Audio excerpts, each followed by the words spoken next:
বন্ধুরা কেমন আছো সবাই? আশা করি তোমরা সবাই খুব ভালো সুস্থ আছো। তো ম্যারক ফিল্মস থেকে তাদের আপকামিং সিনেমা ভুলচুক মাফ, সেটা নিয়ে তো একটা কন্ট্রোভার্সি হয়েছিল, তোমরা সকলেই জানো। আজকাল তো সেটা ওটিটিতে ডিরেক্ট রিলিজ করা হবে। ভুলচুক মাফ সেটা কথা বলছি, ওটিটিতে ডিরেক্ট রিলিজ করে দেওয়া হবে, সেটা ডিসিশন নেওয়া হয়েছিল। তারপর তো একটা মানে কন্ট্রোভার্সি হয়ে পুনরায় সেটাকে আবার ইনস্টার্ট করা হলো যে বড় পর্দাতে রিলিজ করবে। তো ফাইনালি মুভিটা দেখে এসেছি, গতকালই দেখেছি, গতকাল আর সময় ছিল না। তো Bhoolchuk Maaf directed by Karan Sharma, starring Rajkummar Rao. Maddock films, Rajkummar Rao মানে একটা আলাদা হাইপ থাকে।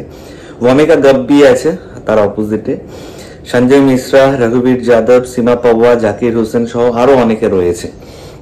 তো গল্পটা অল্প করে বলছি। ট্রেলারে পুরো ক্লিয়ার ছিল যে রাজকুমার রাও এবং ভূমিকা গব্বি তাদের মধ্যে ভালোবাসা রয়েছে, কিন্তু তাদের ফ্যামিলি তাদের বিয়েটা সেভাবে মানতে চাইছে না। স্পেশালি ভূমিকার ফ্যামিলি থেকে মানতে চাইছে না, যেহেতু রাজকুমার রাও কিছু করে না।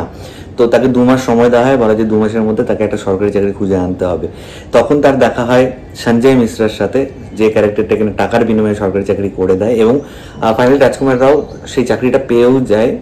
মানে কথাবার্তা অনেকটা এগিয়ে যায়, অ্যাডভান্স সমস্ত কিছু করে দেয়, এবং তাদের মধ্যে বিয়েও ঠিক হয়। কিন্তু হলদি মানে গায়ে হলুদ হয় না, সেই গায়ে হলুদের দিন, যেটা ট্রেলারে আমরা দেখিয়েছে, যে গায়ে হলুদের দিন সে লুপে আটকে গেছে। তার পরের দিন তার বিয়ে, সে কিন্তু সেই দিনটা আর আসছে না। সে রোজ ঘুম থেকে উঠছে, কিন্তু সে দেখতে পাচ্ছে তার রোজই আর কি গায়ে হলুদ হচ্ছে। তো এবার সে মানে অ্যানালিসিস করতে শুরু করে যে কি হয়েছে না হয়েছে। সেটা করতে গিয়ে সে বুঝতে পারে যে সে হয়তো কারো মনে খুব কষ্ট দিয়েছে, যার জন্যে হয়তো সে আর কি এই তার বিয়ের দিনটা দেখতে পাচ্ছে না। তো কাকে কষ্ট দিয়েছে, কিভাবে কষ্ট দিয়েছে, সেটাকে সে রিজলভ করবে কি করে, এটা নিয়ে বাকি গল্প এগোতে থাকে। এটা কোনো স্পয়লার না, এটা ট্রেলার থেকে পুরো ক্লিয়ার ছিল। সিনেমাটার নামও তাই ভুলচুক মাফ। তো ভালো দিক খারাপ দিক নিয়ে কথা বলবো। ভালো দিক আমি যদি বলি, তাহলে যে টপিকটা তুলেছে এই সময় দাঁড়িয়ে তো অন্তত খুবই খুবই রিলেভেন্ট। টাকার বিনিময়ে যে সরকারি চাকরি করে দেওয়া হয়, এগুলো তো চারপাশে এত কিছু শুনছি। তো তার মাঝখানে এমন একটা সিনেমা এখন চলে এসছে, তো কি বলবো আর কি, খুবই রিলেভেন্ট একটা টপিক হয়েছে। এবং যেভাবে এই পার্টটাকে এক্সিকিউট করেছে না, এই সরকারি চাকরির পার্টটা, যে একজনের চাকরি আরেকজন পেয়ে যাচ্ছে, এই ব্যাপারটা এত সুন্দরভাবে করা হয়েছে। এবং সঞ্জয় মিশ্রার ক্লাইম্যাক্সে একটা মনোলগ আছে, হ্যাটস অফ এই লোকটাকে, হ্যাটস অফ এই লোকটাকে। আমরা খালি কমেডিয়ান হিসেবেই দেখে গেলাম, কিন্তু ইমোশনাল সিরিয়াস রোলেও যে সঞ্জয় মিশ্রা কি করতে পারে, অসম এক কথা। সেখানে রাজকুমার সমস্ত সবাই ফিকে হয়ে গেছে যখন সঞ্জয় মিশ্রা লাস্টে সেই সোলো ডায়লগটা দেয়।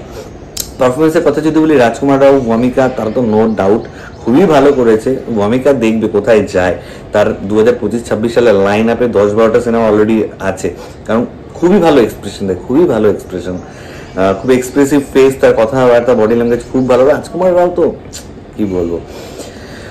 সঞ্জয় মিশ্রা তো বলেই দিলেন যে ক্লাইম্যাক্সটা পুরো সঞ্জয় মিশ্রার উপর দাঁড়িয়ে আছে। রঘুবীর যাদব অতটা স্পেস পায়নি, তবে রাজকুমার রায়ের বাবার চরিত্রে ঠিকঠাকই লেগেছে। সীমা পাওয়ারও সেরকম কিছু করার ছিল না। জাকির হোসেন এখানে ভূমিকার বাবার ক্যারেক্টারটা করছে, সে একটা স্ট্রিক্ট ফাদার, সেটা সে খুব ভালো করেছে।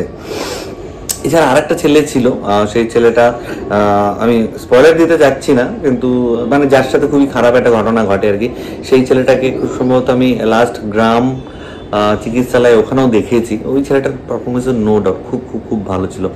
গান খুব ভালো, মিউজিক্যাল একটা ভাইব আছে সিনেমাটার মধ্যে, ব্যাকগ্রাউন্ড স্কোরটা সমস্ত কিছু মিলে। তো overall one time decent watch তো হয়। এবার যদি নেগেটিভ দিকের কথা বলি, আমার খারাপ কি কি লেগেছে, সেটা হচ্ছে যে এই যে গল্পটাকে তারা যেভাবে টেনে নিয়ে গেছে, গল্পটা না এগোই না।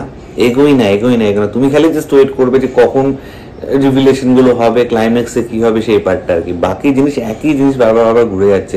স্পেশালি যে টাইম লুপের পার্টটা এতবার করে আসি যে খুব মনোটোনাস লাগছিল ওই জায়গাটা।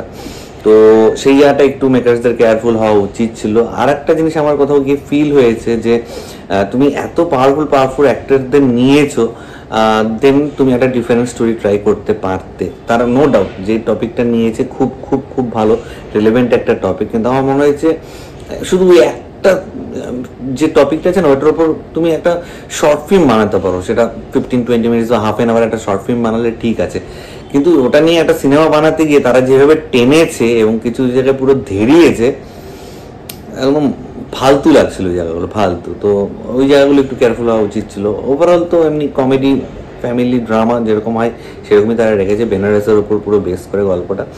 তো তো ঠিক আছে, আউট অফ 5 আমি এটাকে 3 স্টার রেটিং দিচ্ছি। আমি জানি না এখন বড় পর্দায় কিরকম চলবে, অডিয়েন্স কিভাবে এক্সপেক্ট করবে। ওয়ার্ড অফ মাউথ ভালো থাকলে অবশ্যই ভালো চলবে, যেহেতু টপিকটা এই সময় দাঁড়িয়ে খুব খুব খুব রিলেভেন্ট, তো সেটা বক্স অফিসে রান দিয়ে দিতেও পারে। তো এটাই তোমাদের সাথে শেয়ার করার ছিল। তোমরা যারা দেখে এসছো ভুলচুক মাপ, তোমাদের কার কেমন লেগেছে প্লিজ নিচে কমেন্ট করে জানাও। আর আমার ভিডিওটা ভালো হয়ে থাকলে লাইক বাটন সে কথা একদম ভুলবেন। চ্যানেলটা যারা প্রথমবার দেখছো, নিচে যে রেড সাবস্ক্রাইব বাটনটা আছে সেখানে ক্লিক করো, বা সেটা বেল আইকন আছে সেখানে ক্লিক করো, অবশ্যই ক্লিক করো। চলো বন্ধুরা, দেখা হচ্ছে খুব তাড়াতাড়ি নতুন কোনো ভিডিওতে। টিল দেন ভালো থেকো, সাবধানে থেকো, টাটা।